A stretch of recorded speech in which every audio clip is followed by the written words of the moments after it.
बनाने की रेस में है। कुछ आपको कभी भरोसा था? आप लोग पब्लिक से क्या कहकर वोट आपको मांगेंगे? कभी भरोसा था 2013 में कि आम आदमी पार्टी इतनी सीटें ला पाएगी? नहीं था ना। जब आप सही मुद्दा पकड़ते हैं और उसको लेकर जनता के बीच में एक जगह बना पाते हैं जो हमारे पास है, और हमारे पास तो तथ्य का मुद्दा है, इनके पास तो एक भ्रम का मुद्दा था। अगर हम वो मुद्दा लोगों के बीच में ले जाएंगे तो आप देखिएगा क्या होगा। क्या इस बार 2013 की तरह नई दिल्ली सीट पर एक आम आदमी मुख्यमंत्री को हराएगा?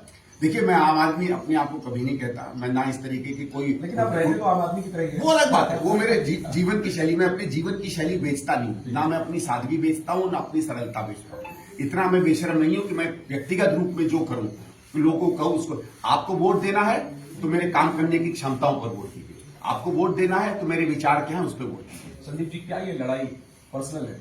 नहीं, पर्सनली, लेकिन हाँ इस तरह पर्सनल है क्योंकि मैं भी नागरिक हूं दिल्ली का। मैंने देखा है कि एक अच्छा शहर मेरा किसी ने खत्म कर दिया है। जिस दिल्ली को विकास के लिए, देश के लिए एक उदाहरण माना जाता था, आज वही दिल्ली क्या क्या नहीं हो रहा है उसके लिए जानी जाती है।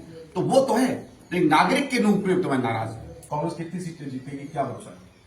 देखिए, जो अभी 20 सीटें के करीब अनाउंस हुई हैं, इसमें मुझे 12 या 13 तो ऐसी सीटें लग रही है जिसमें हम बहुत अच्छा करने वाले हैं, कम से कम। ज्यादा मैं नहीं कह सकता क्योंकि बहुत इलाकों के बारे में मुझे ज्ञान नहीं है, और बाकी देखिएगा जब सीटें अनाउंस होती। और क्या कांग्रेस के लिए विकल्प खुले चुनाव के बाद किसी पार्टी को सपोर्ट करने का, और किसी पार्टी को मतलब ये है कि जिनके साथ आप पहले देखिए, मैं इतना उनकी सरकार को फिर से आप लोग समर्थन दे सकते हैं? मैं इतना कह सकता हूं कि कांग्रेस के बिना आने वाली सरकार नहीं बनेगी।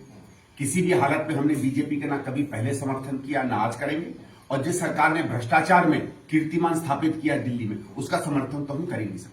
तो फिर कैसे बनेगी दिल्ली में सरकार? अब आप समझ सकते हैं, अगर कांग्रेस के बिना नहीं बनेगी तो आप समझ सकते हैं मेरा मतलब क्या है। आखिरी में सर, आखिरी में, चूंकि दिल्ली के स्कूलों को, कई स्कूलों को एक बार फिर से धमकी आई है धमाके की, ये सिलसिला पिछले काफी समय से चल रहा है।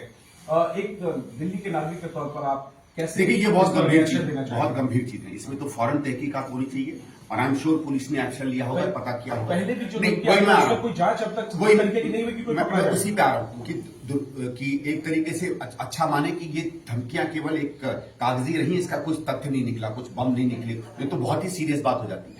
लेकिन बच्चों के मामले में इस तरीके से बार बार उन्माद फैलाना, ये बहुत गंभीर बात है, और मैं आशा करूंगा कि पुलिस इसको इन्वेस्टिगेट करे। कौन है ये लोग, कौन है जो इस तरीके की चीजों को फैला रहे, क्योंकि बच्चों के मसले में हर आदमी विचलित हो जाता है और इसका कोई भी परिणाम निकल सकता है। तो मैं आशा करूंगा कि एलजी साहब हो या पुलिस कमिश्नर हो, इसको गंभीरता से लेकर अंत तक जाएं कि कौन ऐसे लोग हैं जो बदमाशी करते हैं। शुक्रिया संदीप जी, हमसे बात